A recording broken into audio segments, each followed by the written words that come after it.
Lucky দাদু chocolate দিয়েছে। দাদু খুব ভালো জানো, আজ তোমাদেরও দেবে। আর জোনাকি দিদি আমাদের ফাংশন করাবে আজ। কিন্তু মেসোমশাই তো এই বাড়িতে কাউকে ঢুকতে দেয় না, বাচ্চারা হই হল্লা করলে তো উনি খুব রেগে যাবেন। আরে না না না, আজকে কোনো রাগ টাগ নয়। সুধাচরণ মিত্তি নিজে বলেছে পাড়ার সকলকে সরস্বতী পুজো নেমন্তন্ন করতে। আসুন আসুন আপনারা আসুন।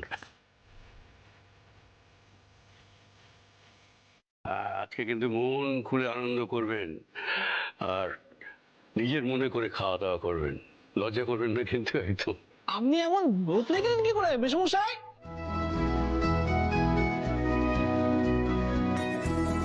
জীবন কখনো কখনো না আচমকাই সব বদলে দেয়।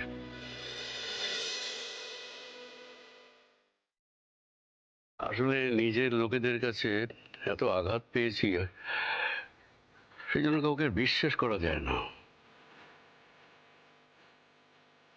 সবার নজর আমার এই বাড়িটার দিকে, সবাই কিরকম স্বার্থপর। তারপর পেলাম আমার এই নাতনিটিকে। প্রথমে ওকে আমি বিশ্বাস করিনি, আমি ওকে প্রায় তাড়িয়েই দিচ্ছিলাম। ব্যাগ তোলো, যাও, বেরো বেরো বেরো, যাও। এই চিঠিটা নাও, চিঠিটা তোলো, যাও, বেরো বেরো বেরো।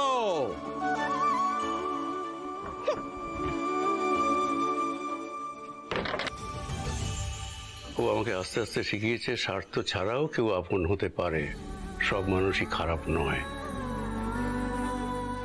রক্তের সম্পর্কে হয়তোবা কখনো কখনো কেউ মুখ ফিরিয়ে নেয়, কিন্তু মনের টানে কেউ কেউ আবার হয়তো কাছে ফিরে আসে, আরো আপন হয়ে যায়। এই ছোট বৌমা, ছোট দেখ এরা কোথায় বসবে, একটু দেখিয়ে দে বাবা। তোমরা বসবে। চলো চলো, এসো এসো এসো, আমি নিয়ে যাচ্ছি চলো। যাও, বসো। বাবা অযোধ্যা, ঠাকুরমশাই কোথায় গো? অনেক দেরি হয়ে গেছে, এবার তো শুরু করতে হবে। এই রে, আমাদের ঠাকুর মশাইকে মাঝপথে কেউ হাইজ্যাক করে নিল না তো? আমি দৌড়ে গিয়ে দেখে আসছি একবার। এই তো আমি এসে গেছি। এই তো এসে গেছেন, আসুন আসুন ঠাকুর মশাই, আসুন আসুন। আরে তুমি তো আমাদের চিন্তায় ফেলে দিয়েছিলে, আর আমরা সব জোগাড় যন্ত্র করে বসে আছি, এরকম কেউ করে বলো তো? এই তোমার ঠাকুরের প্রতি ভক্তি, হ্যাঁ?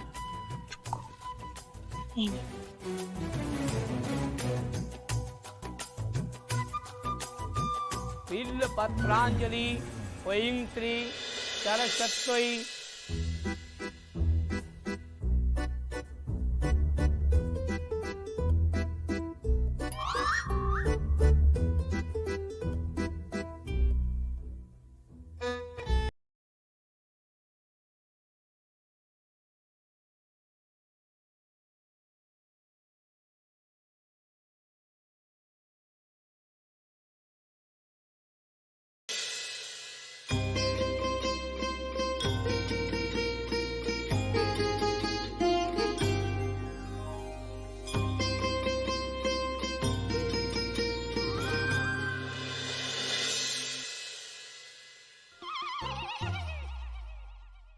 কি হলো?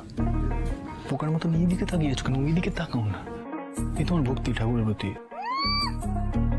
আমার ভক্তি নিয়ে নো কোয়েশ্চেন মাতিবাবু। হ্যাঁ, আসলে আপনাকে এত হ্যান্ডসাম লাগছে না দেখতে। দিকমিত্তির, চলে এসো এসো। কি গো, আমার বেলায় হাত? এই রিকের জন্য জোরে হাততালি সবাই মিলে। রিক কবিতা বলবে? হ্যাঁ, আরে বলছি না, এই জোনাকি বিশ্বাসের উপর থেকে বিশ্বাস হারাবেন না। চাপ নেই লেনে কা, আস্তে আস্তে আরো অনেক চমক দেখতে পাবেন। তুমি কেতাবাজিটা না কমাও, সারাক্ষণ ডায়লগ মারার কোনো দরকার নেই, চুপ থাকো। ধ্রুব মিত্তির যদি আগুন ছড়া ডায়লগ দিতে পারে, তাহলে জোনাকি বিশ্বাস কেন দিতে পারবে না? নারী পুরুষ তো সমান সমান নাকি? আমি একটু রিকের কবিতাটা শুনতে চাই, মানে ফার্স্ট টাইম শুনবো তো, লাইফে ইন্টারেস্ট হচ্ছে। আমি বুঝতে পারছি ও কি করবে না করবে, কতটা ওর দৌড় আমি বুঝতে পারছি, তাই একটু শুনতে চাই। তুমি চুপ করো, তুমি চুপ করো। নমস্কার, আজকে আমি কবি সুকুমার রায়ের একটা কবিতা বলতে চলেছি, সৎপাত্র। শুনতে পেলাম পোস্ত গিয়ে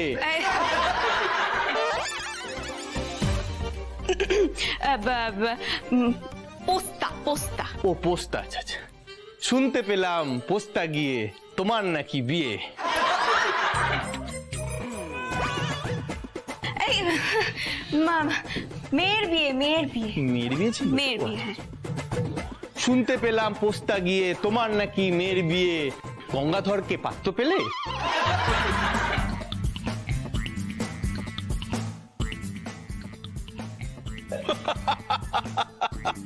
ওরে ওরে ওরে, ওটা গঙ্গাধর নয়, ওটা গঙ্গারাম। আচ্ছা, গঙ্গারামকে পাত্র পেলে? জানতে চাও সে কেমন ছেলে? মন্দ নয়, সে পাত্র ভালো, রং যদিও বেজায় কালো, তার ওপরে মুখের গঠন অনেকটা ঠিক প্যাঁচার মতো। বিদ্যে বুদ্ধি বলছি মশাই।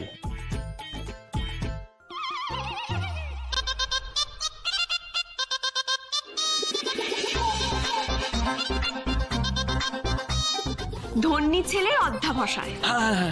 ধন্যী ছেলে অধ্যাবস। 19টি বার ম্যাট্রিক এসে ঘায়েল হয়ে থামলো শেষে। বিষয় আশায় গরিব বেজায়, কষ্টে সৃষ্টে দিন চলে যায়।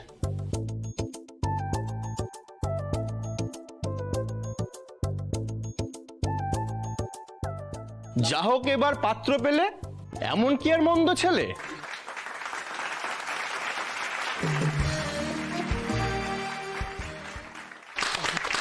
খুব ভালো হয়েছে রি, তুমি একদম খাপিয়ে না।